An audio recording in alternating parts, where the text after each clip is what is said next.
work from computer. Sorry about that, guys. It took forever to. Sorry about that Facebook Live. It took me forever to see my regular recording button. All right, here we go. So I'm going to put it on share screen here. We're going to be doing a little video called What Translation Should I Read? This is for all the babies out there, for all the new believers that are coming out of the Christian church. I would really recommend, if you have a computer, if you have a mobile device, and you have Kindle, it's very easy to access free Bibles. And I would recommend something like this, especially. It's called the People's Parallel Bible. It has the KJV on one side, the NLT on the other, and you can kind of compare. It's kind of like almost like an interlinear type of thing. Let me see here. These are just all the topics that they talk about, that they have commentary on. See here. Let's go. Well, I'll just give you an example here why I really recommend this Bible. Let's see here. Genesis. Let's go click on Genesis here. I'm on my Kindle app from my PC here for anyone that's wondering. So this is the Kindle version of it. I do have a physical version of it, and you can get a hardcover of it on Amazon for like $24. So anyone that's interested is very cheap. Let me see here. One of the bigger differences I personally like is in Genesis 6, 1-4. You can see side by side here. It says, and it came to pass when they began to multiply in the face of the earth, daughters were born unto them, talking about mankind, that the sons of Elohim saw the daughters of men, that they were fair, and they took themselves wives of all whom they chose. Now, what's interesting here, let me see here, it says in the NLT on the right side here, it says, when the people began to multiply in the earth and daughters were born to them, the sons of Elohim saw the beautiful women and took any they wanted as their wives. What I like about that is they make it more general. So pretty much it's every daughter of Adam they were looking at. It wasn't just there's a whole Sethite theory out there that people like to use for Genesis 6. The NLT makes it impossible the way they translate it to get a Sethite theory, because they're talking about women in general they were lusting after, these sons of Elohim. Then Yahuah said, my spirit will not put up with humans for such a time. I like the NLT how it says that, for a long time. For they are only mortal flesh. In their future, their normal lifespan will be no more than 120 years. Then you get, and what I really like about the NLT here that you can compare with the King James is verse 4. It says, there were giants in the earth in those days, and after that, this is the King James here, that when the sons of Elohim came unto the daughters of men, and they bare children to them, the same became the mighty men of old, men of renown. In the NLT on the other side here, it says, in those days and sometime after, giant Nephilites lived on the earth, for whenever the sons of Elohim had intercourse with women, they gave birth to children who became the heroes and famous warriors of ancient times. So just to give context here, the warriors of ancient times, if you know about Greek mythology, Hercules, Dionysus, all these movies out there where you got the Wrath of the Titans and the Clash of the Titans, this is who they were. They were the giants. So the NLT kind of makes it very obvious who these guys are.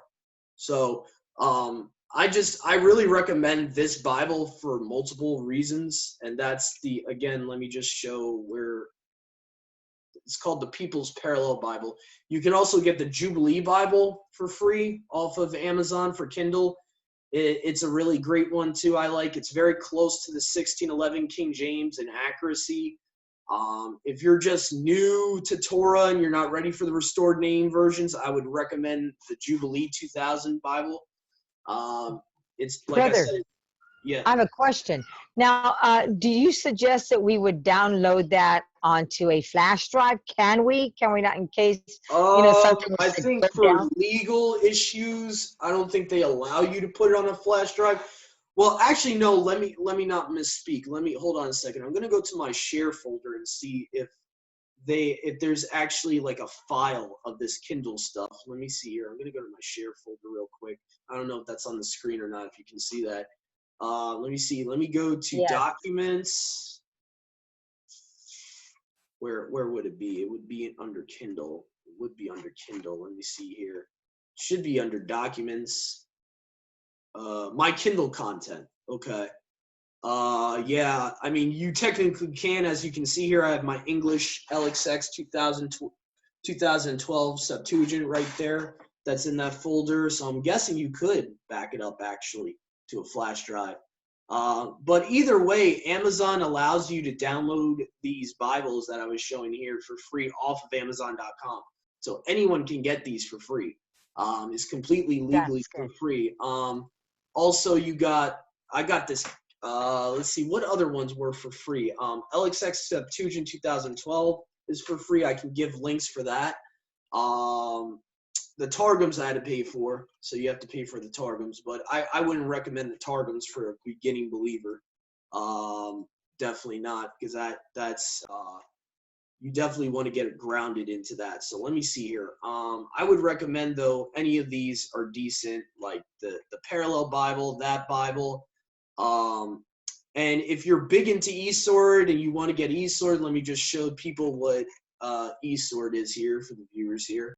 So this is a program called eSword. You get a lot of translations you can pick from, that you can read from. I would recommend, you know, probably a decent modern translation for babies. Like, I have one here that I got from the Bible support website called American Standard Version 2014 edition. What I like about this version is that it doesn't have all those verses in the New Testament omitted like certain versions like the NIV. So the American Standard 2014, the Jubilee Bible, like I said before, the Jubilee 2000, I do not recommend the Sefer. I would not. I think the Sefer is horrible restored name translation. If you really want to get into the restored names, you're better off just getting a restored name King James.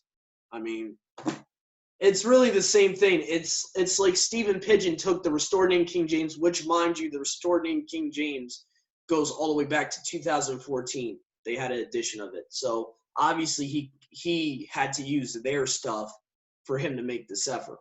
The Sefer came way after the restored name King James, and I mean, it's almost verbatim. The wording is almost the same. It's not much different. I would recommend using the restored name King James or the ISR 1998 you can get for the eSword. Actually, hold on a second. That just brought something up I remember.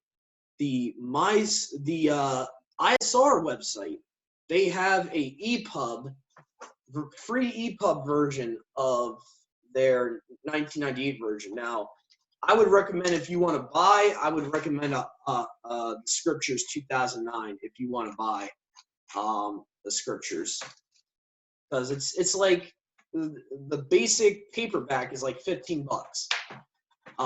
You know, if you just want the regular canon, like the 66 books, you know, go to the ISR website. They have a great selection here. You can get free Scriptures downloads from the website, so you can actually get a Scripture download.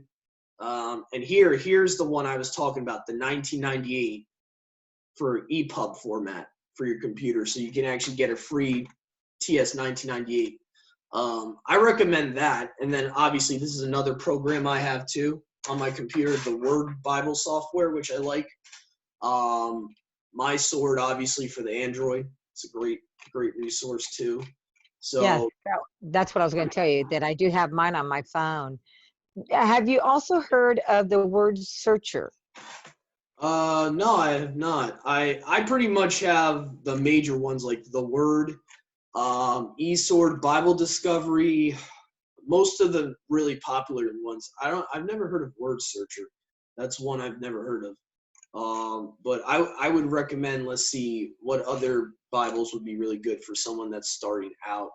I definitely would not recommend a restored name version if they're new to Torah. They need to just get a basic understanding of the word. I would recommend just a modern version. That's not too bad. And I want to show the people why I'm not so big on the NIV and why I wouldn't recommend the NIV or certain modern versions.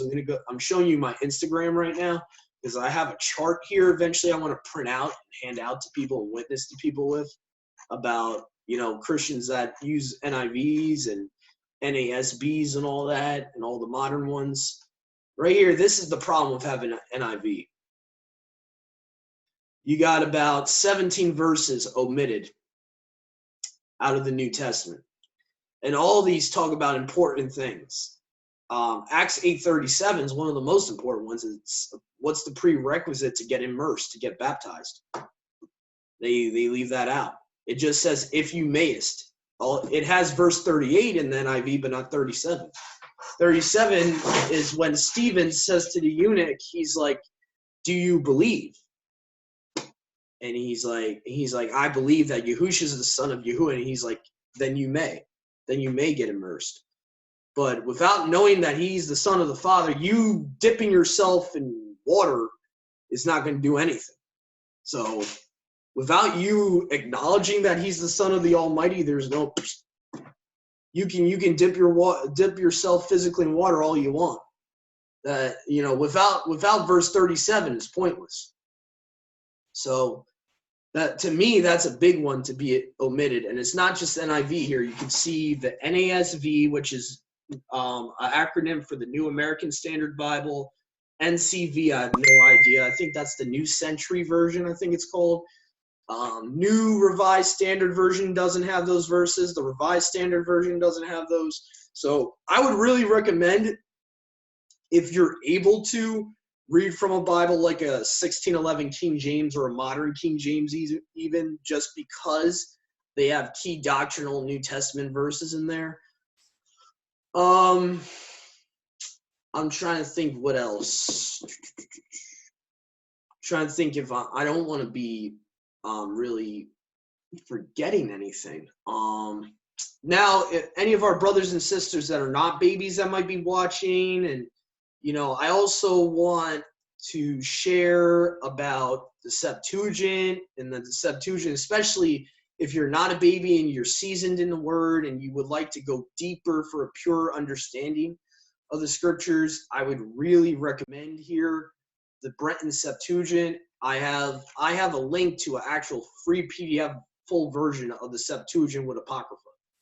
So the 1851 Brenton's English Septuagint with Apocrypha. So anyone that's interested in that, I recommend even looking into other Old Testaments like the Samaritan Old Testament. And the Samaritan Pentateuch is another manuscript that pretty much was existing around the time of the Septuagint in 200 BC. And then you have, of course, the Targums, which I'm a fan of now, because there's a lot of stuff that we don't have in our modern Bibles that the Targum talks about. So I really recommend getting the Kindle version of these versus the physical, only because the physical, which I have both, but it's just that these physical ones, they cost a decent bit. And to be honest, the Jerusalem Targum is kind of fragmented. So you're really not getting your money's worth if you're buying the physical version anyway, because they are kind of fragmented, especially the Jerusalem one. From what I've researched, the Jerusalem one is like the earliest Targum. And there's like a lot of omissions in that manuscript. Like there's tons of missing verses. So, but anyway, I just wanted to mention the Targums. They are a great resource though when looking at the context of certain things in the Old Testament and understanding who the angel of Yahuah was and who the word of Yahuah is. And, it definitely helps reaching out to Jewish people. It definitely helps. And from what I've researched, when Judaism actually started, they were actually required in the synagogues to read the Targum with the Masoretic text. And my screen share is kind of screwing up right now, of course. And so, yeah, that's all. I would just recommend get a decent modern Bible. As I said before, the People's Parallel Bible is probably the best one I could recommend for a new believer. It's the best one. You can test so much stuff And what I like about testing it is sometimes modern translations like the NLT actually agree with the Septuagint. I'll show you one verse where the NLT here actually agrees with the Septuagint over the King James. It's kind of interesting. Deuteronomy 32 on here, you go to here, and you go verse 8 here, right? So this is talking about the Tower of Babel in context. So it says, when the Most High, first I'm going to read in the King James, when the Most High divided to the nations their inheritance, when he separated the sons of Adam, he set the boundaries of the people. Okay, so let me just highlight that. According to the number of the children of Israel. But Jacob wasn't even born yet. How's that even possible? That's what I would want to know from King James. Like, do you know your history? Jacob was not born in Genesis chapter 11. Okay, so now the NLT says, when the Most High assigned lands to the nations, when he divided up the human race, he established the boundaries of the peoples according to the number in his heavenly court. Okay, who's the heavenly court? The angels. So that, and if you actually go to other modern versions like the ESV, it will say the sons of Elohim. Okay, Genesis 6. Okay, so, and then if you go to the Septuagint, it says, and let me go to my eSword so you know I'm not making this up. If you go to the Brenton Septuagint in that same verse, Deuteronomy 32 verse 8 here, when the Most High divided the nations, when he separated the sons of Adam, talking about the Tower of Babel, he set the boundaries of the nations according to the number of the angels of Elohim. So the NLT is actually agreeing with the Septuagint. So that's why I say the People's Parallel Bible is great for a new believer. You can compare, you can see where the King James is sometimes being vague. The NLT will be more, it's more of a paraphrase, which is kind of interesting because the Targums are like a paraphrase. So to me, it's kind of interesting that the NLT translators took that approach of making it more of a paraphrase type of thing. But it's really not a paraphrase because the Septuagint literally says the angels of Elohim. So the heavenly court is actually the same thing. It's like a metaphor for angels. So members of the heavenly court. So, I mean, technically it's not really a paraphrase. But anyway, but I pray that this was a help to those that are viewing and listening, and thank you for joining me and my sister Sadie.